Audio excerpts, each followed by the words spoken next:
Hi, beautiful souls, and welcome back to Find Your Way to Vibe.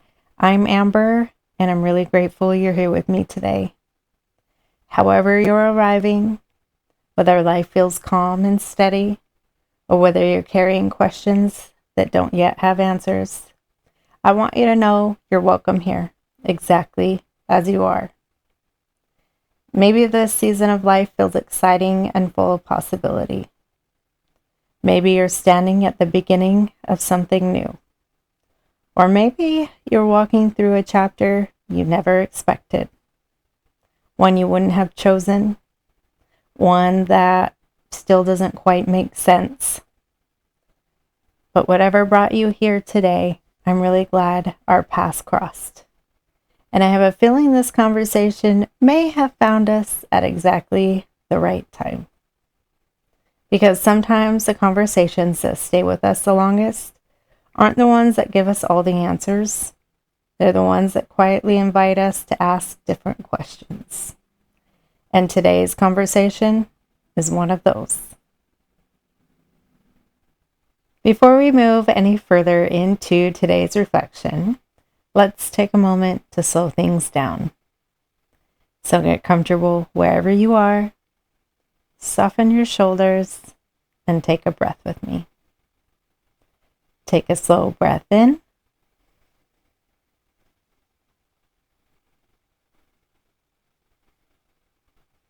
And gently let it out.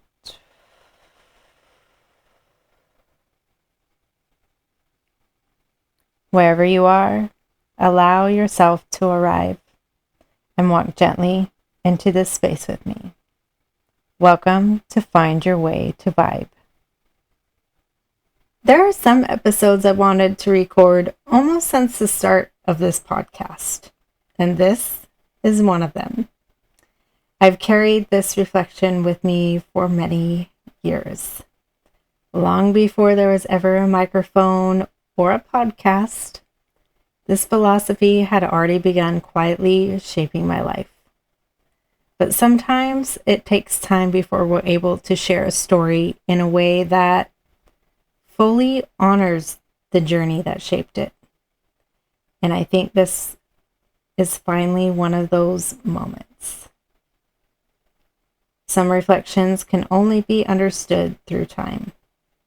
Some lessons only become clear after enough distance has passed for us to look back with softer eyes.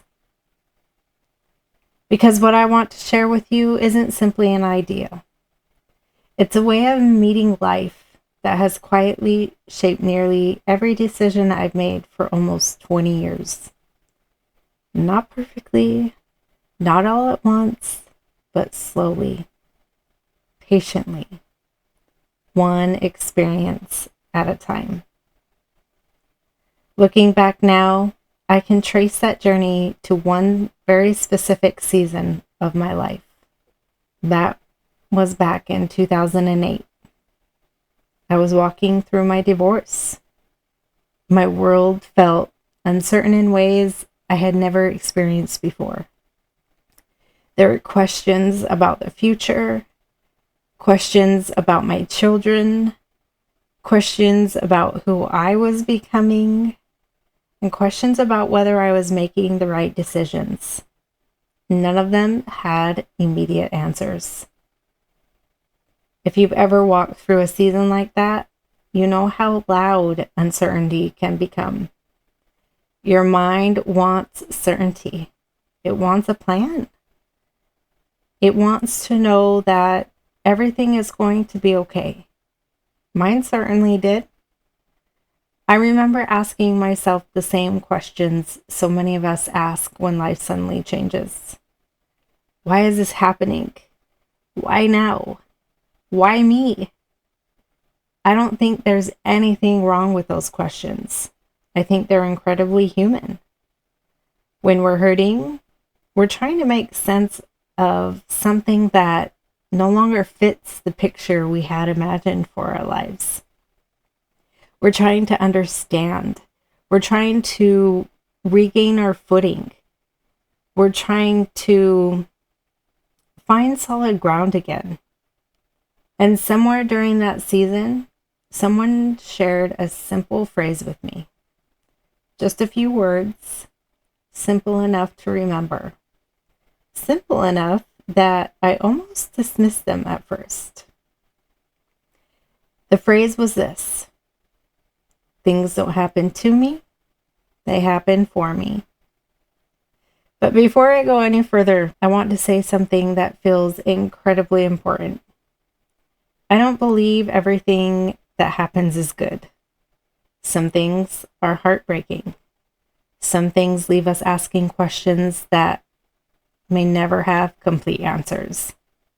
Some experiences change us forever. And there are things that happen in this world that should never happen. I would never want to diminish someone's pain by suggesting otherwise. But over the years, I've also come to believe something else. I believe that even inside those moments, life can still be working for us. Not because the pain itself is a gift, but because we are. Because even in the middle of heartbreak, life has a remarkable way of quietly growing something within us that we couldn't yet see. Sometimes it's resilience. Sometimes it's compassion. Sometimes it's courage we didn't know we possessed. Sometimes it's a change in direction that eventually leads us somewhere we never would have imagined. Sometimes it's introducing us to people we never would have met, or opening doors we never would have thought to walk through. And sometimes it's simply showing us what we can no longer ignore. That belief didn't arrive overnight. It wasn't something I woke up believing one morning. It wasn't something I read once and immediately understood. It grew slowly, almost without me noticing, like a seed beneath the surface that spends a little time developing roots before anyone sees the first sign of growth. I wish I could tell you that hearing those words instantly changed my life. It didn't. I didn't suddenly stop hurting. I didn't suddenly understand why everything was unfolding the way it was. I didn't wake up the next morning feeling inspired. Life wasn't magically easier. The uncertainty didn't disappear. But something very small did happen. A tiny shift that, looking back now, changed everything. I became curious. Not optimistic, not certain, curious. And there's a difference. Because optimism sometimes feels like we're asking ourselves to believe everything will turn out exactly the way we hope. Curiosity doesn't demand certainty. It simply whispers, what if there's more to the story than I can see today? What if I don't need all the answers right now? And what if one day, looking back, this season will make sense in a way it can't today? Those questions didn't remove my pain. They didn't erase my grief. They didn't speed up the healing that still needed to happen. But they did something just as important. They kept me from closing the door on possibility. Instead of believing my story had ended, I slowly began wondering if it was becoming something entirely different. Looking back now, I think that's one of the greatest gifts curiosity has ever given me. It doesn't ask us to deny reality. It simply asks us to remain open to what reality might still become. The interesting thing about curiosity is that it doesn't usually change our circumstances first. It changes the way we begin meeting our circumstances. Looking back now, I don't think my life suddenly became easier after I heard that mantra. The divorce still happened. There were still difficult conversations. There were still moments of fear. There were still bills to pay, decisions to make, children to care for, and an entirely new life waiting to be built. None of that disappeared. The circumstances remained the same, but slowly, almost so slowly that I didn't notice it at first, I began changing. And I think that's one of the most profound things I've come to understand. We often spend so much energy waiting for life to change before we allow ourselves to feel different. We think, when this gets better, then I'll be peaceful. When I finally have the answers, then I'll trust. When this chapter is over, then I'll begin living again. But what if it works the other way around? What if our circumstances aren't always the first thing to change? What if we are? I certainly didn't have that realization in 2008. At that point, I was simply trying to make it through one day at a time. Some days, that was enough. Some days, it had to be. And I think that's important to say because sometimes when we hear someone reflect on their life years later, it can sound as though they always knew where they were going. I certainly didn't. There were days when I questioned everything. Days when I wondered if I was making the right choices. Days when I wished I could have somehow skipped ahead and knew everything would be okay. I wanted certainty. I wanted someone to hand me a map. Instead, life handed me a compass. And I realized those are two very different things. A map tells you exactly where you're going. A compass simply reminds you which direction to keep walking. And looking back, that simple mantra quietly became a compass for me. Not because it answered every question, but because whenever life became uncertain again, and it did, I found myself returning to it, not asking it to explain my life, but allowing it to gently redirect my attention. Instead of asking, why is this happening to me? I slowly found myself wondering, what is this experience asking of me? What might this season be inviting me to become? What strengths am I discovering that I never would have noticed otherwise? Those questions didn't always have immediate answers. In fact, many of them didn't. Some took years. Some I'm probably still answering today.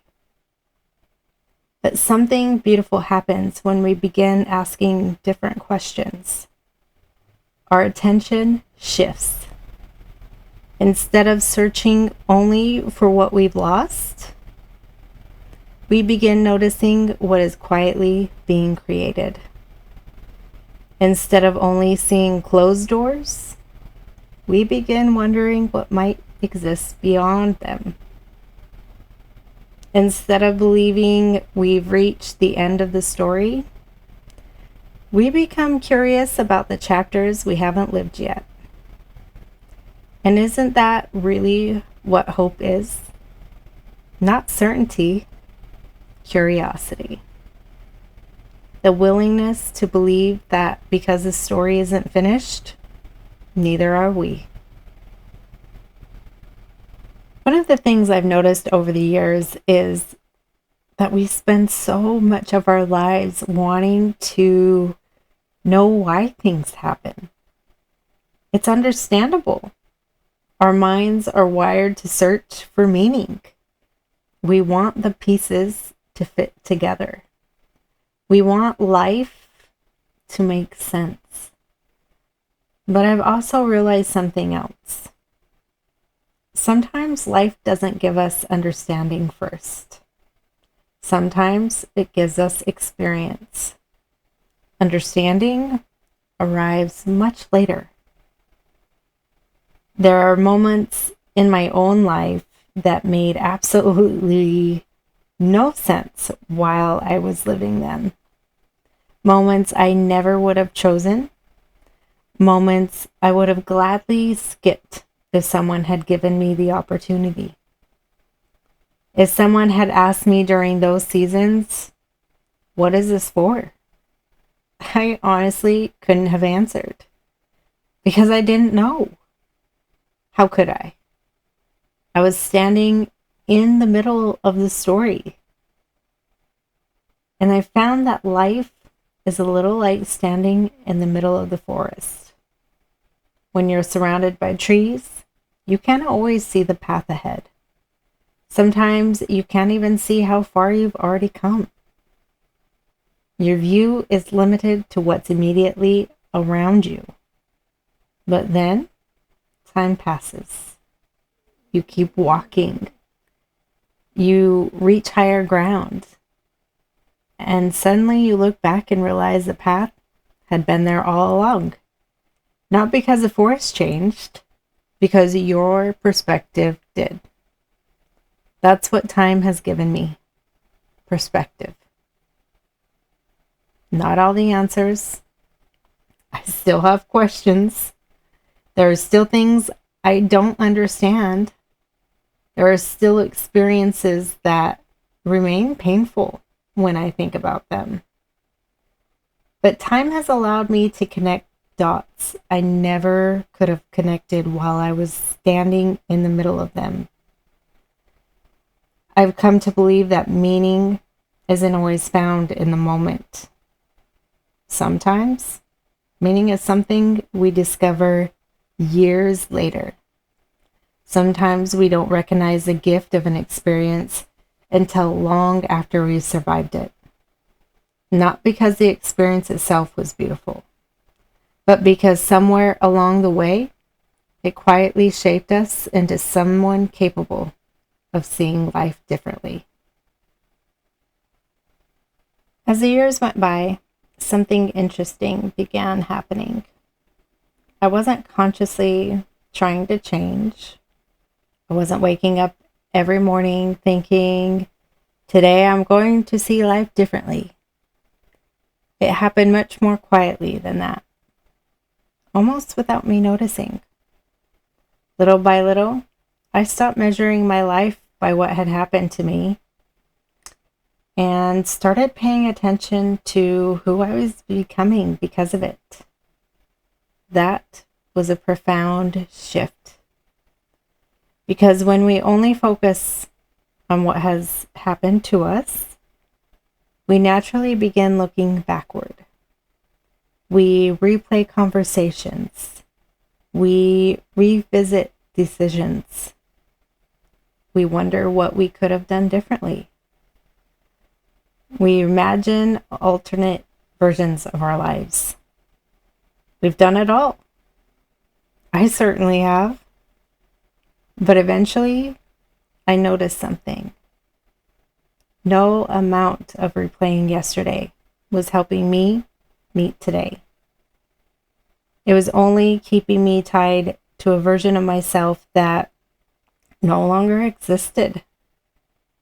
And that's when another quiet question began appearing.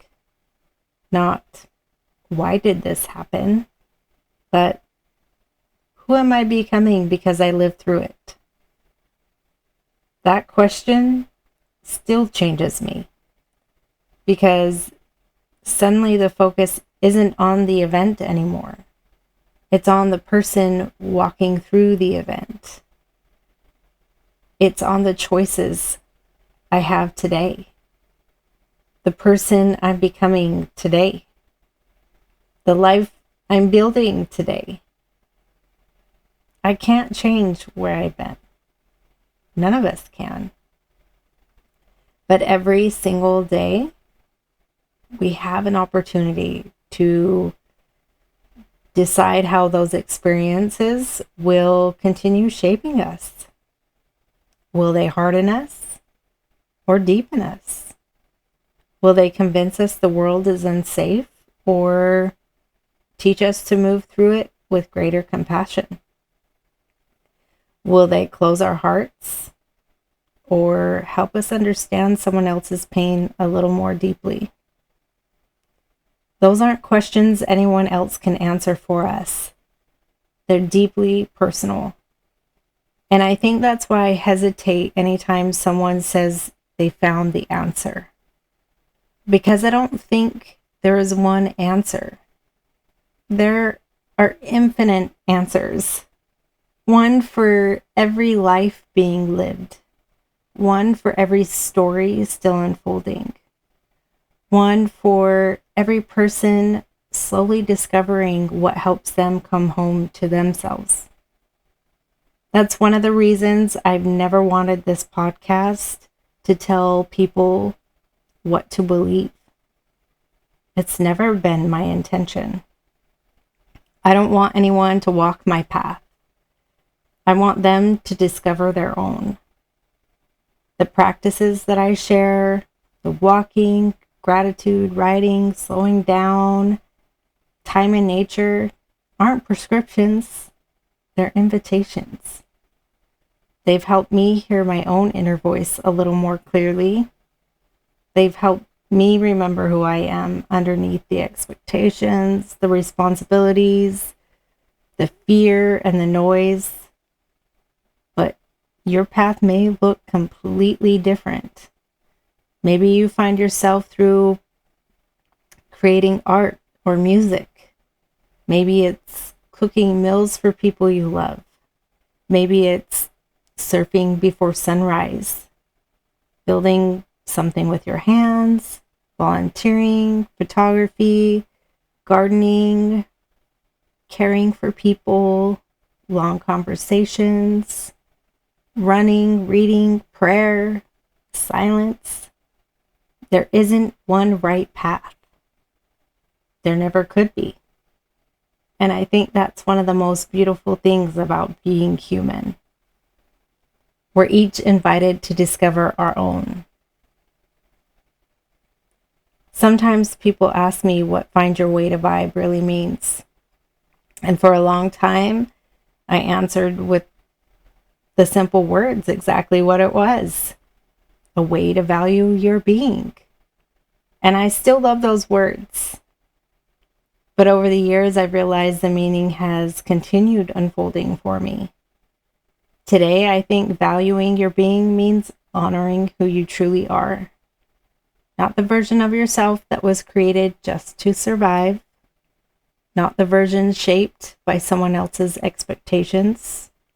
Not the version that learned to stay small to keep the peace. And not the version that forgot how to play. Or forgot how to rest.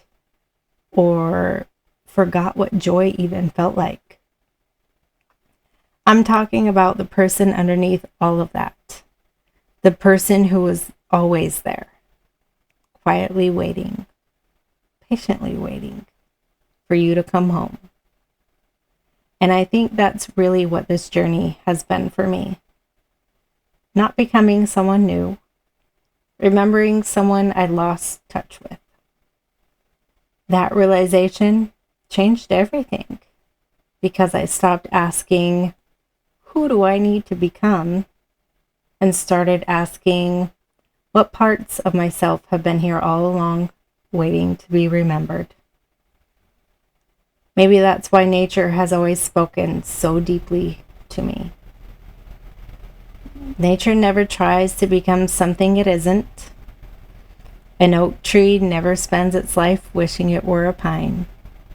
A river doesn't compare itself to a mountain. Wildflowers don't bloom because someone tells them it's time. Everything in nature becomes exactly what it was created to become.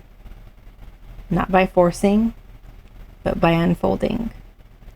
And every time I walk a trail, I feel like nature gently reminds me that I can trust my own unfolding too.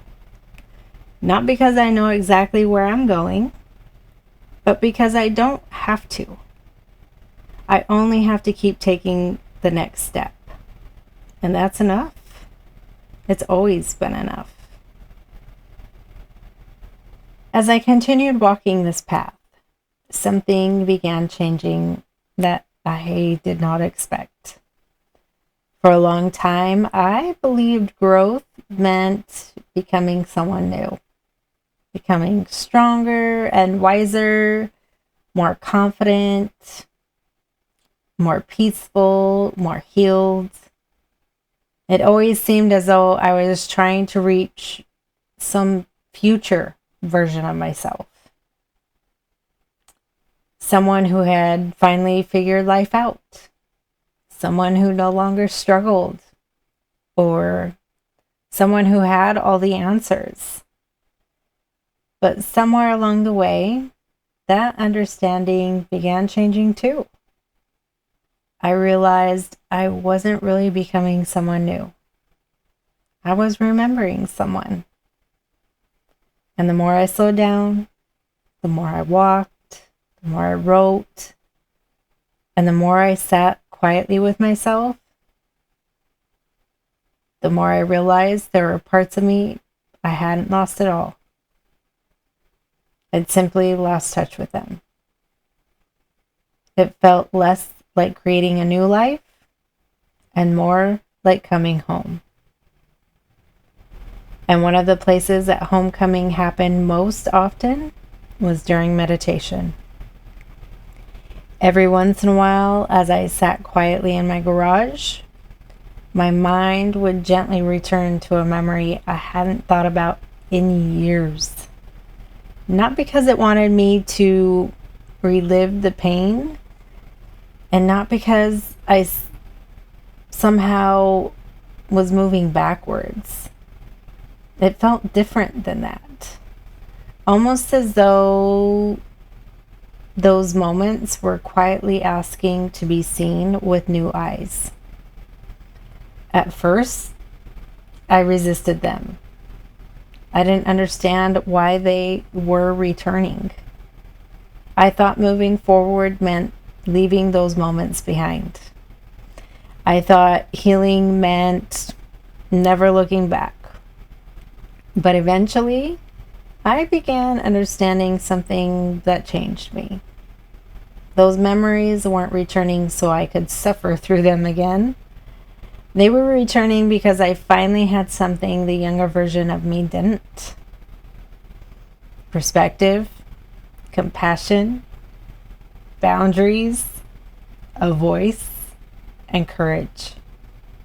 Sometimes I found myself standing once again inside moments that had deeply hurt me.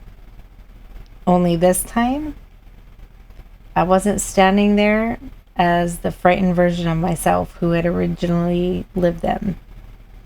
I was standing there as the woman I've become. The woman who had spent years learning, years growing, and asking different questions. Years discovering that compassion isn't only something we offer to other people. Sometimes it's something we finally learn to offer ourselves. I found myself saying words in those moments I wasn't able to say all those years ago. Not because I believed they would change the past. The past had already happened. There's no changing that. But because those words still needed somewhere to live. Sometimes I spoke them out loud, sometimes only in my head, sometimes I offered forgiveness, sometimes I received it, and sometimes the person who needed my forgiveness the most was me. Not for what had happened, but for believing for so many years that I should have known how to navigate moments I had never lived before. How could I? I was doing the very best I could with the understanding I had at the time. And then something began happening that I still struggle to fully explain. For a long time, I thought I was imagining the younger version of myself walking towards me in those moments. But over the years, I've realized that's not actually how it felt. It felt as though she had been there all along, just quietly waiting. She wasn't trapped or forgotten by any means. She was simply waiting until I had enough compassion to come back for her. She never said much. She didn't need to. She would simply hold space with me and then look at me. And somehow I knew. There was a recognition in her eyes, an understanding, compassion, gratitude. It was as though she was saying, "You came back. Not to rescue me, not to rewrite what happened, simply to stop leaving me here alone." And then we would embrace, and in that embrace, something inside me would soften. Not because the memory had changed, but because I had. For so many years, I thought I had to leave those older versions of myself behind in order to move forward. Now I understand something completely different. Healing wasn't about leaving them behind. It was about realizing they had never stopped belonging. It was about inviting them to finally walk beside me instead of carrying them on my back. We didn't erase the memory. We didn't pretend it never happened. We simply left together. And the memory remained part of my story, but it no longer held part of me captive inside of it. Every time that happened, I walked away feeling just a little lighter. Not because the past had changed, like I said, but because my relationship with it had. And that made all the difference. As I sit here talking with you about all of this today, I can't help but smile because I see that same pattern showing up somewhere else in my life. Every year, I begin my New Year's walk before I know what the next 24 hours will bring. For a long time, I simply called it my New Year's walk, and it will probably always be that in many ways. But as I've reflected on it over the years, I've realized it has become something much deeper. It's become more of a pilgrimage. And it's not because I walk to arrive somewhere, but because every time I begin that journey, I return different than the person who started. I don't walk to escape my life. I walk to meet it more honestly.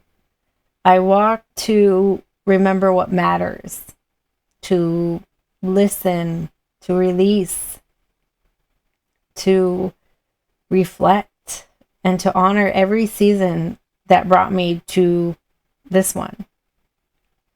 And perhaps most importantly, to remember who I am beneath all the noise. Every year, As I stand at the beginning of my walk, I notice something familiar. For just a moment, I become the woman standing at so many beginnings throughout my life. The woman who became a mother at an early age, the woman going through a divorce, the young mother trying to figure out how to find her footing, the woman wondering what came next, the woman learning to trust herself, the woman learning to let go. She's still here, not because she's stuck, but because she's part of me. Every version of my life quietly gathers at that trailhead, and together we begin again. I still don't know exactly what the next 24 hours will bring. I don't know what conversations I'll have with myself. I don't know which memories may quietly rise to the surface. I don't know what insights will arrive or which questions I'll carry into another year. But somewhere along the way, I stopped believing I needed to know. I've learned to trust that whatever appears along the trail belongs there. If joy appears, I'll walk with joy. If grief appears, I'll walk with grief. If gratitude arrives, I'll welcome it. If an old memory quietly asks to be seen one more time, I'll meet it with the compassion I didn't yet know how to offer years ago. Because I've learned that the trail is never working against me. It's simply revealing what is ready to be seen. One honest step at a time. And as I look back now, I realize those annual walks have quietly been teaching me the same lesson over and over again. I don't need the whole path. I never have. I've only ever needed enough courage for the next step. And perhaps that's what life has been trying to teach me all along. Not certainty, trust. Not control, presence. Not having every answer, but learning to ask gentler questions. Questions like, what is this season inviting me to notice? What is it asking me to release? Who am I becoming as I continue walking? And maybe my favorite question of all, how can I meet this moment with a little more compassion than I did the last one? Because when I ask that question, something changes. Not the moment, but me. Life doesn't suddenly become easier, but I become softer in the way I meet it. More open, more present, more willing to trust that understanding doesn't always arrive before the journey. Sometimes it quietly catches up with us along the way. As I've reflected on all of this over the years, I've realized something.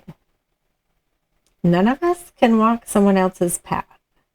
We can walk beside one another for a while. We can encourage each other, share stories, offer compassion. But eventually, each of us has to discover our own way forward. And I think that's a beautiful thing.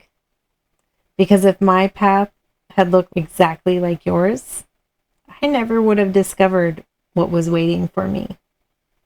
And if yours looks different than mine, that's exactly as it should be.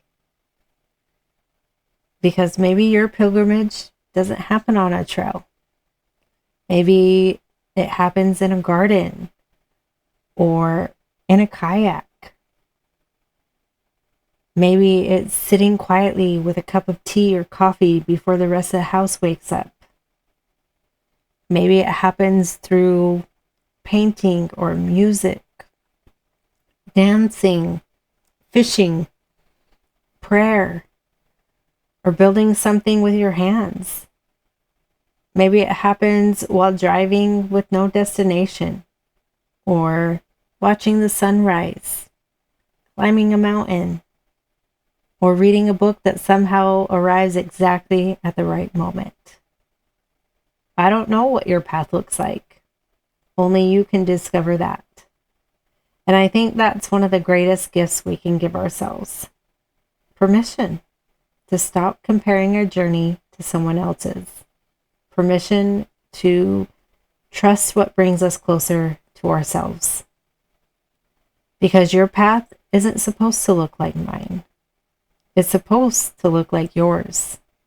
Beautifully, uniquely yours. And sometimes I wonder how many versions of ourselves we've quietly left waiting over the years. The child who stopped believing they mattered. The teenager who learned it was safer to stay quiet. The young adult trying so hard to prove they were enough. The parent carrying more than they ever imagined they could. The person who forgot to laugh.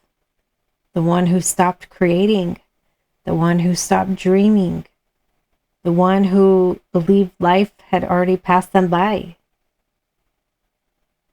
I don't know who has been waiting for you. Only you can know that. But if someone inside you has quietly been waiting, I hope today's conversation reminds you that it isn't too late to walk back. Not to become who you used to be, but to lovingly gather the parts of yourself that still belong with you. Not everything from our past needs to come forward, but perhaps there are parts of ourselves that do. Like the curious part, the playful part, creative part, the brave part, the compassionate part, the one who still believes there is beauty waiting around the next bend on the trail. Those parts are worth walking back for.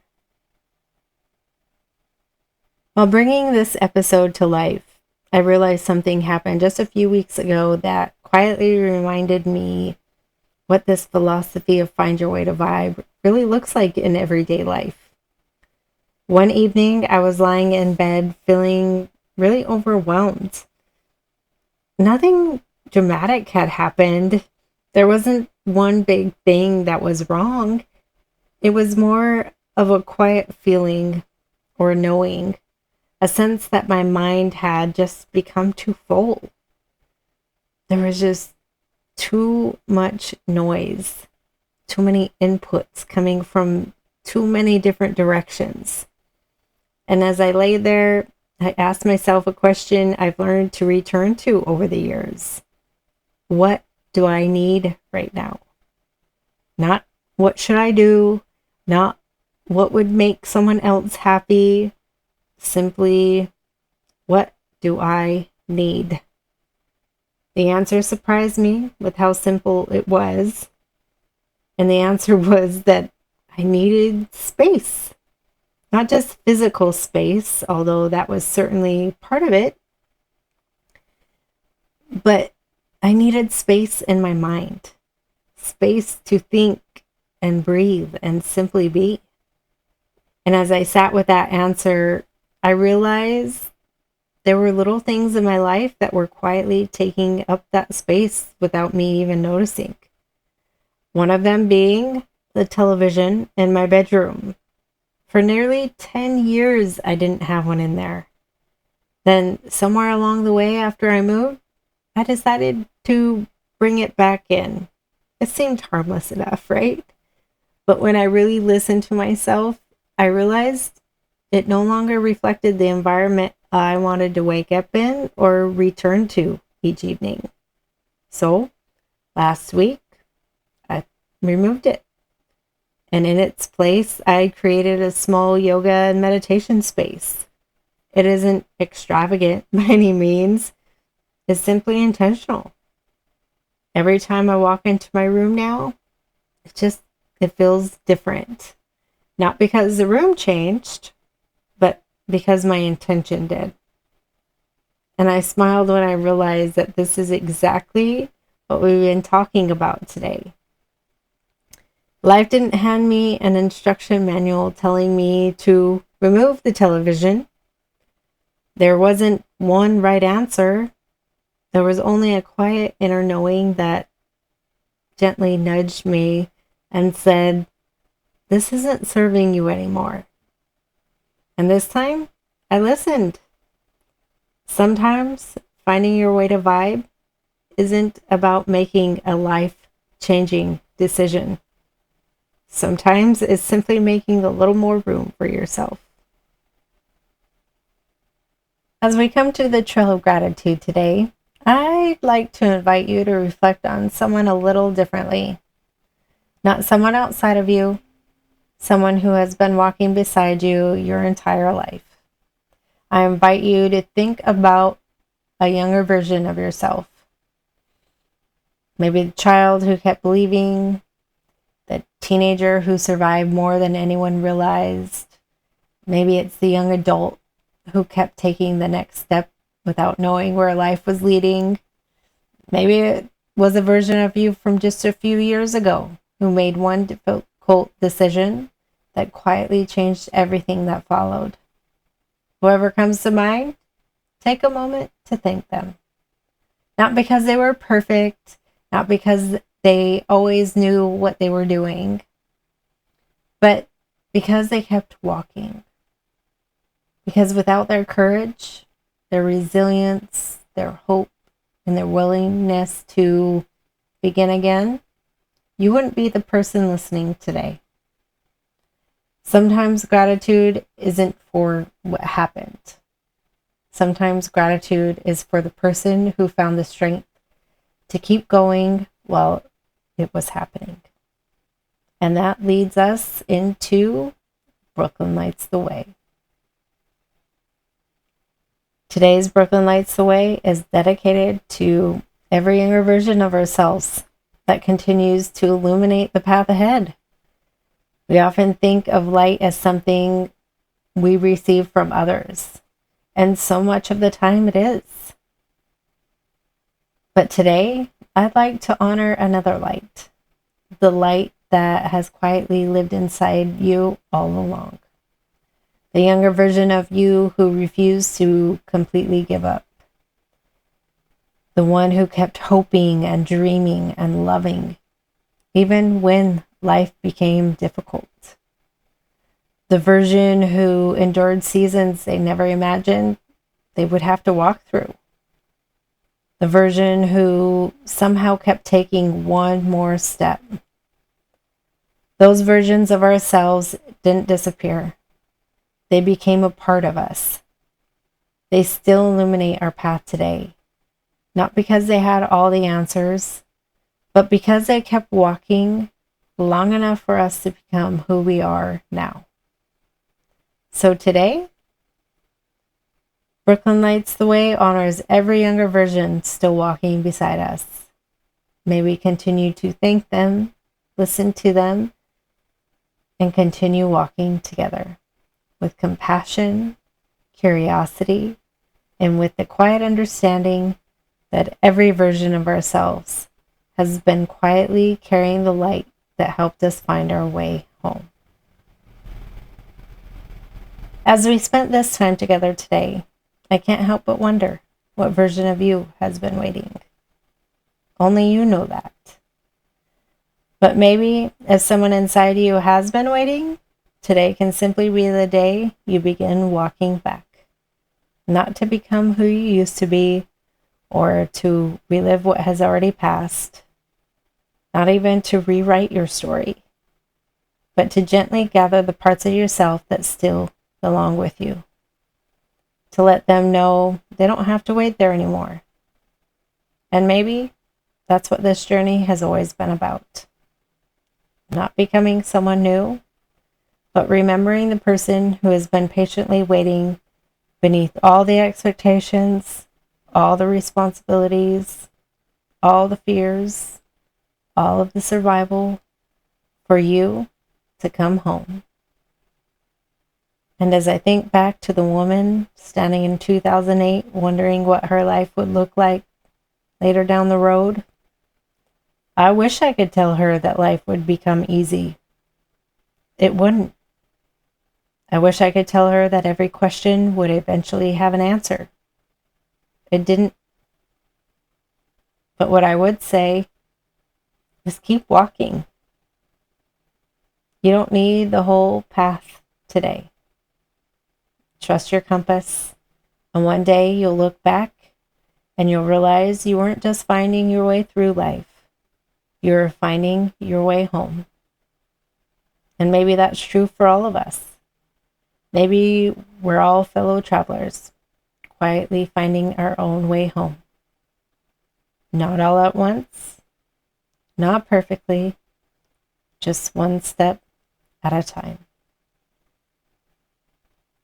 Thank you for walking beside me through this one today, for trusting me with your time. It truly means more than you know. And if today's reflection resonated with you, I invite you to spend a little time with yourself this week. Maybe take a walk, maybe sit quietly with a journal, or maybe simply ask yourself, what do I need right now? Stay curious about the answer. Your answer doesn't have to look like mine. In fact, I hope it doesn't, because your path was never meant to be my path. It was always meant to be yours. And with that, fellow travelers, until next time, walk slowly, breathe deeply, trust your compass, and if someone inside you has been waiting, I hope you find your way back to them, because perhaps that has been the journey all along. And in doing so, may you always find your way to vibe.